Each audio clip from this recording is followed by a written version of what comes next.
Buenos días, alumnos. En este video les hablaré sobre el curso de razonamiento matemático y el tema de método del rombo, ¿correcto? Muy bien, para este video necesitamos que tú estés muy atento, ¿no? Debido a que este tema es la primera vez que lo vemos y por lo tanto debes de prestar mucha atención. De lo contrario, no podrás resolver tus ejercicios, ¿correcto? Muy bien, les explico. Para resolver este tipo de problemas se debe tener en cuenta las siguientes características, ¿correcto? Muy bien. Una de las características es que tenga dos incógnitas.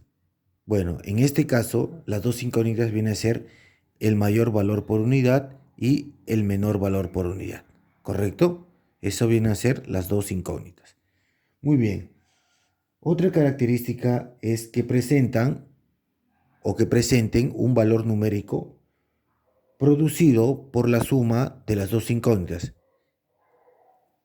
que en este caso viene a ser el total de elementos, ¿correcto? O sea, la suma de estas dos incógnitas me va a dar el número total de elementos, ¿correcto? Muy bien.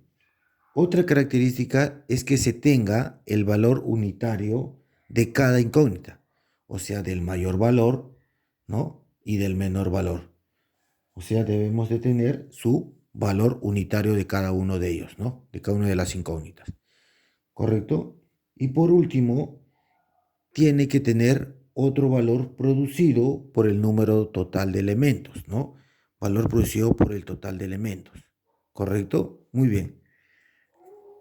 Cuando hablamos, ¿no? Sobre este método del rombo, por ejemplo, si hablamos de las incógnitas, hablamos, ¿no? De un mayor valor por unidad y un menor valor por unidad. Por ejemplo, si me dijeran que en una granja hay patos y carneros, ¿correcto? Entonces, cuando hablamos de mayor valor por unidad y menor valor por unidad, estamos hablando de patos y carneros, vienen a ser, ¿no? Dos incógnitas diferentes, ¿no? Los patos y los carneros. El mayor valor por unidad vienen a ser los carneros porque los carneros tienen cuatro patas y el menor valor por unidad tiene que ser los patos, ¿no? Debido a que los patos tienen dos patas, ¿correcto? Por ejemplo, si me dijeran que en una granja hay 50 animales, ¿no? Entre carneros y patos. Si me hablan de 50 animales, entonces me están hablando sobre el total de elementos. O también puede ser, si me hablan, por ejemplo, que me hablan de vehículos, ¿no? O me hablan de personas, o me hablan del número de billetes, ¿no? O número de monedas, ¿no? Cuando me hablan de cantidades, de algo en general, ¿no? Sobre las incógnitas, ¿no? Ahora, si me dijeron que en una granja hay 50 animales entre patos y carneros, y me dicen que en total hay 200 patas. Entonces, esas 200 patas es el valor producido por quién, por el total de elementos, ¿no? O sea, de 50 animales me dicen que hay 200 patas. Por eso es el valor producido por el total de elementos, ¿correcto? Y cuando me hablan del mayor valor por unidad y menor valor por unidad, me está hablando, cuando habla de patas, entonces el carnero tiene cuatro patas, tendría que ir como mayor valor y el pato como menor valor, ¿no? Porque el pato tiene dos patas, ¿correcto? Muy bien. Sé que es un poco complicado de entender, pero tenemos que hacer el esfuerzo. Simplemente es saber dónde colocar en nuestro rombo, ¿no? Y recuerda que una vez que el total de elementos por el mayor valor por unidad menos el valor producido por el total de elementos, ¿correcto? Me dicen que para yo hallar el número total del menor valor, o sea, de esta incógnita, dice que es igual a ¿qué? A el total de elementos por el mayor valor por unidad menos el valor producido por el total de elementos entre el mayor valor por unidad menos el menor valor por unidad, ¿correcto? Mayor valor por unidad menos el menor valor por unidad. Simplemente para hallar el número total del menor valor, solamente de esta incógnita, ¿correcto? Solamente vamos a aprender cómo hallar el número total del menor valor, ¿correcto? Para entender un poco mejor, vamos a desarrollar un ejemplo para que lo tengas un poco más claro, donde vas a colocar, ¿no? Donde vas a ordenar en tu rombo, ¿correcto? Para así tú puedas simplemente reemplazar en tu fórmula y desarrollarlo, ¿correcto? Muy bien, empecemos. El ejemplo me dice, en un teatro las entradas para adulto cuestan 3 soles y para niños 1 sol. Dice que una noche asistieron 658 espectadores y se recaudó 1.680. ¿Cuántos eran niños? ¿Correcto? Lo primero que yo debo de reconocer es cuál es el mayor valor por unidad o el menor valor por unidad. En este caso me dice que en un teatro las entradas para adulto cuestan 3 soles y para niños 1 sol, ¿no? Entonces me está hablando, ¿no? De adultos y niños, ¿no? Que las entradas tienen un valor, ¿no? De 3 soles para adultos y para niños 1 sol. Entonces, el mayor valor por unidad en este caso sería ¿cuál? Sería el de 3 soles, ¿no? Mayor valor por unidad sería 3.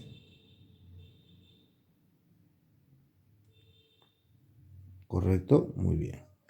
Ahora, el menor valor por unidad sería ¿cuál? Las entradas para niños, ¿no? Que vale 1 sol. ¿Correcto? 3 soles y 1 sol. Muy bien. Ahora, ¿de qué estamos hablando? Dice que una noche asistieron 658 espectadores. ¿Correcto? Estamos hablando de personas, ¿no? Entre adultos y niños. Entonces, viene a ser 658 espectadores, viene a ser el total de elementos. ¿Correcto? El total de elementos. Viene a ser 658. Y por último me queda que nos dice, y se recaudó 1.680 soles. O sea, es el valor producido por el total de elementos. Viene a ser 1.680. ¿Por qué? Porque no. Porque de los 658 espectadores se recaudó 1.680 soles, ¿no? Debido a qué? A las entradas de adultos y niños, pues, ¿no? Por eso viene a ser 1.680, viene a ser el valor producido por el total de elementos, ¿correcto? Una vez que ya lo reemplazo en mi rombo, simplemente desarrollo mi fórmula, ¿no? Donde me piden cuántos eran niños, ¿no? Muy bien, entonces para saber el número de niños, esto es igual a ¿qué? Me dice a 658, ¿no? Total de elementos, 658 por 3 menos 1.680 entre mayor valor por unidad, o sea, viene a ser 3 menos 1. 3 menos 1. ¿Correcto? Ya reemplacé simplemente con los, ¿no? elementos de mi rombo. ¿Correcto? Una vez que lo reemplazo, simplemente desarrollo. Primero voy a multiplicar 658 por 3, me va a dar 1.974 menos 1.680 dividido entre 3 menos 1 me va a dar 2. ¿Correcto? Muy bien, sigo desarrollando. Ahora voy a restar 1.974 menos 1.680 me va a dar 294 entre 2, ¿no? Ahora simplemente divido 294 entre 2 y me va a dar 147, que viene a ser el número de niños, ¿correcto? Sé que es un poco complicado, pero simplemente hay que darnos cuenta. Por ejemplo, cuando me hablan de total de elementos, me están hablando, por ejemplo, del número de animales, ¿no? Del número de espectadores, número de personas, número de billetes, etcétera. Cuando hablamos de mayor valor por unidad o menor valor por unidad, si nos hablan, por ejemplo, entre billetes de 10 soles y 5 soles, ¿no? Entonces el de 10 soles viene a ser el mayor valor y el de 5 soles viene a ser el de menor valor. O en otro caso, si me hablaran, por ejemplo, del número de llantas entre bicicletas y triciclos. El triciclo tiene 3 llantas, por lo tanto viene a ser el mayor valor por unidad, y las bicicletas viene a ser el menor valor por unidad porque solamente tiene 2 llantas. Ahora, el valor producido por el total de elementos, ¿no? Tiene que ver, por ejemplo, si el total de elementos me habla de 50 animales, entonces el valor producido por eso viene a ser el número de patas. Por ejemplo, si me dicen yo tengo 50 vehículos, entonces el valor producido tiene que ser el número de llantas. O si me habla, por ejemplo, ¿no? De animales, si yo tengo 50 animales, el valor producido puede ser, ¿no? El número de patas. Exacto. O si me dan, por ejemplo, una cantidad de billetes, el valor producido viene a ser la suma, ¿no? El importe de ese número de billetes. ¿Correcto? Simplemente hay que darnos cuenta. Saber hallar el mayor valor y el menor valor por unidad, el total de elementos y el valor producido por este. ¿Correcto? Muy bien, a practicar.